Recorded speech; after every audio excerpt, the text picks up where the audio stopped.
0.5 TMC half TMC తీసుకుంటామన్నారో అది ఏమాత్రం కూడా సమంజసం కాదు.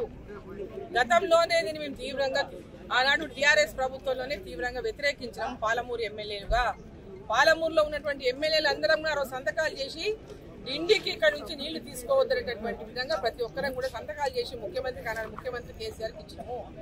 దాన్ని ఆ రోజు దాన్ని విరమించుకొని ఆపేసిండ్రు. మళ్ళీ ఇప్పుడు కొత్తగా వచ్చినటువంటి కాంగ్రెస్ ప్రభుత్వం మళ్ళీ డిండి విషయాన్ని బయటికి తీసుకొచ్చింది. మళ్ళీ ఏదుల నుంచి 0.5 టీఎంసీ నీళ్ళని తీసుకోవాలనేటటువంటిది కేబినెట్ లో తీర్మానం చేసిందని దీనికి ఆమోదం తెలిపినటువంటిది పత్రికల్లో ప్రధానంగా వచ్చినటువంటి వార్త. దానికి 1700 కోట్లు కూడా కేటాయించినట్టు రాసినారు. ఇది ఏమాత్రం కూడా సమంజసం కాదు.